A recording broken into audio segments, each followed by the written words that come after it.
And okay, let's get into the big pick of the night. I will be going against the Brooklyn Nets, the team I recently adopted, based against the Philadelphia 76ers. I'm on the year. I am 44-32.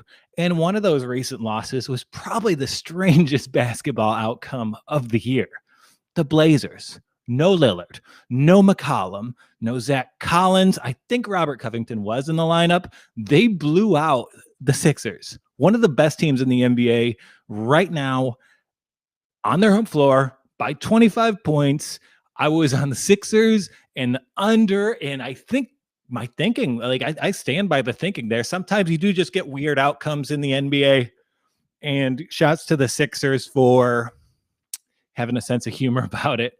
Daryl Morey went to Four Seasons Landscaping, took some photos there, and said he demanded a recount for that game. So that's pretty funny. So pull up the line on this one on the handy dandy Props Network live line tool. So I got this at 4, and this is kind of strange, right?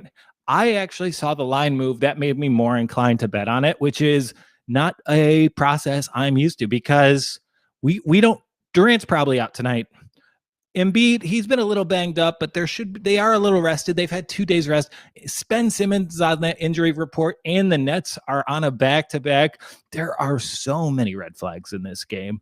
However, given how weird that Nets roster is without Kevin Durant, I mean, with KD in there, like KD is the great equalizer because he can play near the rim and he's so quick on his off the ground with his leaps. He can kind of serve as a rim protector in some ways. There's a lot of quickness. He gets the ball near the rim. He goes into transition, and those, the Harden, Kyrie sort of lineups, they need to work out the kinks with those. And against one of the few teams that I'm going to guess their horses are in there, because this is a big divisional matchup, I don't think this new lineup's going to really thrive against it. I think then the Sixers have a huge advantage in size.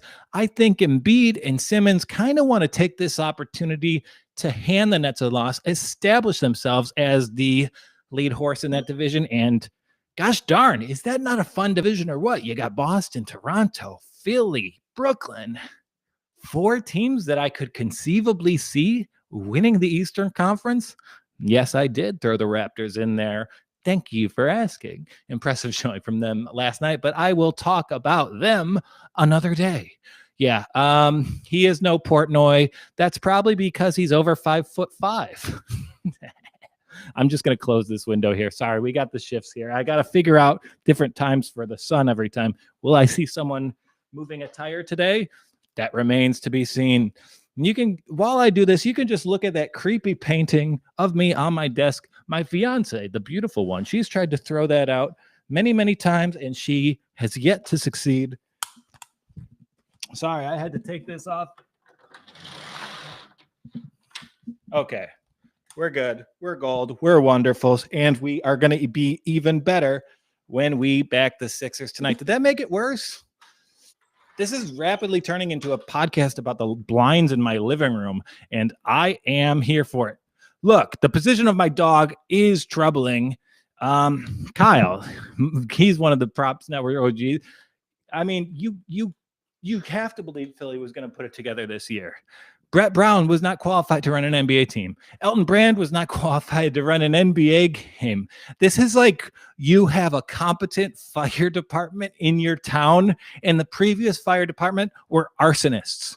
Yeah, they're competent. The talent level has always been there. They got Embiid to switch to the non-dairy ice cream. And I ask every day, can we pull the clip of me picking Embiid and the Sixers for MVP and Eastern Conference championships before the season? That's one of my favorite pulls of the year. So these are 2 of my favorite teams. It's not as marquee of a matchup as I would have liked, but I'm going to be back in the Sixers here. It's going to be a little weird. You can maybe, if you disagree with me, maybe you ride those injury reports up to the game. Maybe you'll find a little bit of more value there.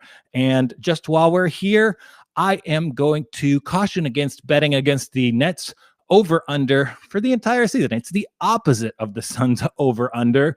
I don't get a feel for it at all. So Let's move on to the next one, Sammy man. Scroll up, scroll up, scroll up, scroll up.